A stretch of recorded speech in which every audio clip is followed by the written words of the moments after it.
Organisasi profesi seperti lawyer atau dokter atau lainnya punya tujuan sebenarnya adalah menyamakan standar etika dan moral di antara mereka dalam melaksanakan profesinya. Etika dan moral itu hanya berhubungan dengan pelayanan dan interaksi mereka dengan klien. Maklum, mereka melayani market yang sama. Value-nya ada pada profesi mulia mereka. Semua sepakat menjaga value itu. Apa standar etika dan moral itu? Ya, hospitality, keramah tamahan. Itu sebabnya di luar negeri rumah sakit disebut hospital.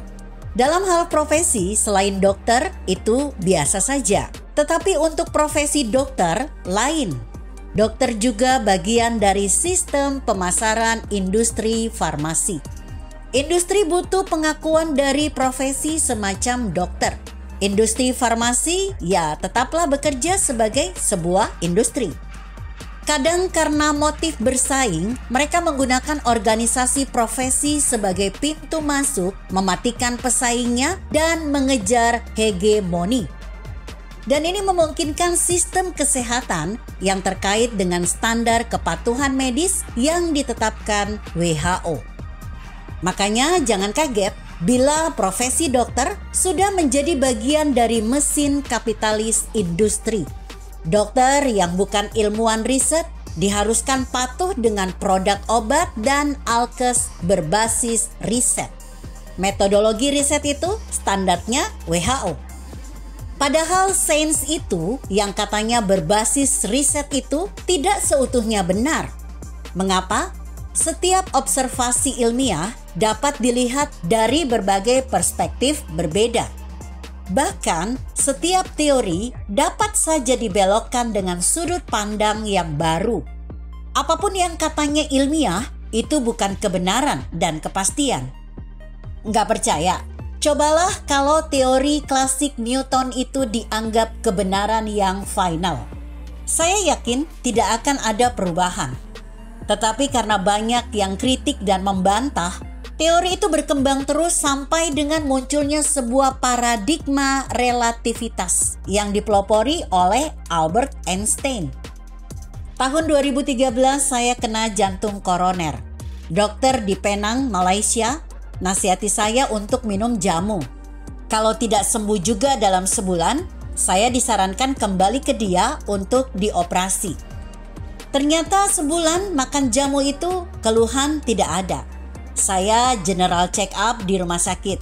Saya bebas dari jantung koroner. Nah, andaikan dokter Malaysia itu patuh pada standar kesehatan berbasis riset, saya yakin saat itu dia sarankan saya dioperasi. Tetapi dia utamakan hospitality.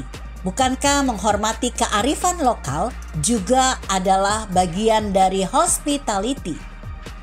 Sampai di usia mendekati 60 tahun, saya tetap sehat tanpa obatan berbasis riset, tetapi dengan jamu saja.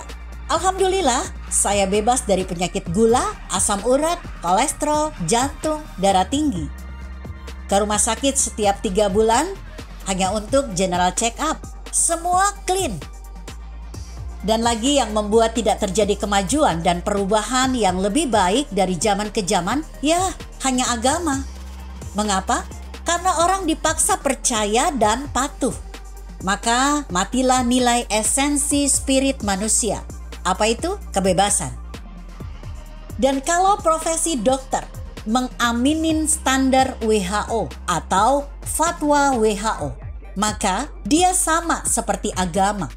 ID tidak ubahnya dengan MUI. Lembaga yang tidak boleh disalahkan, paling suci. Namun faktanya, fatwa juga ternyata adalah bagian dari bisnis. Begitu kira-kira. Artikel ini ditulis oleh Erizeli Bandaro yang diposting redaksi Indonesia.com dengan judul ID dan MUI. Jika Anda berpendapat lain, tuliskan komentar Anda di bawah ini. Saya Emma, Karisma 90.